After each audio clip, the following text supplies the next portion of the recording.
Já, þarna fræddust við matarvenjur ekki aðeins námsmanna heldur allra landsmanna. En það var það veðrið, Ómar Ragnarsson.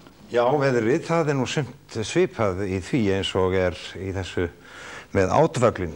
Vegna þess að mestu átvögl sem við þekkjum Íslendingar eru einmitt lægðir sem komast hérna út á Atlantshafið og komast þar í safaríkt og volgt fóður og verða feitar og pattaralegar og miklar eins og þessi lægð sem er hérna fyrir Sunnanlandið.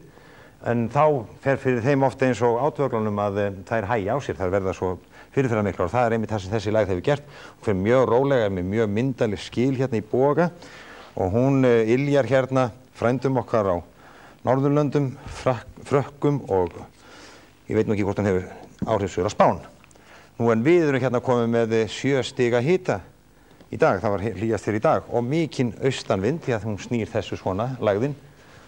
Og við setjum bara ekki 8 hér og það má búast við að landi bara hverfi í rigningu eða mestu leyti.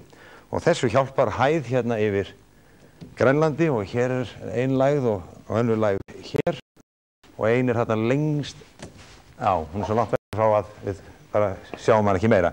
En eigum að líta nánar á hvernig þetta er hér á Íslandi í dag.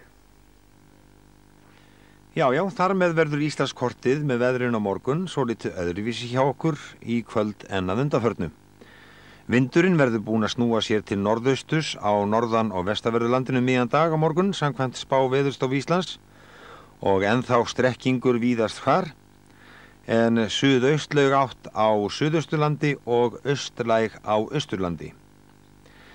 Nú þeir búast við að þá verði súld eða rigning á Austurlandi, skúrir á Suðausturlandi, allt vestur undir eyjar, að minnstakosti, en rigning á norðanverðurlandinu, helst ætti að hanga þurrt á Suðvesturlandi.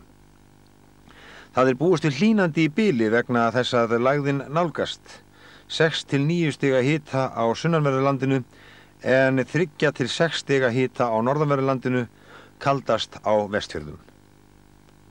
Og við reynum núna aðeins að rýna fram til helgarinnar, lægðin á eftir að nálgast, hún áttur að fara hér upp með Austfjörðum segja þeir og við skulum bara taka þennan vind í burtu og taka þessi rigningu í burtu, við fáum nefnilega norðan átt eftir sem líður á helginni og þá kólnar, þannig að það gæti orðið 1 stigs hiti eða jafnvel 1 stigs frost á sunnudaginn, á víst að vera 0, ég finn það ekki og við getum verið með sem sagt éljagang fyrir norðan einhvern og bjart fyrir sunnan. En að því við vorum að tala um mat, Elín, eitthvað meira korn? Já, áður við kveðjum hér í 1919 skulum við líta á fróðleiksmóla dagsins. Custer hershöfðingi, Grace prinsessa af Monaco og Winston Churchill sváfu öll með hundinn uppi hjá sér. Og þá veitum við það. En 1919 er lokið í kvöld, við verðum hér á sama tíma annað kvöld, verið sæl.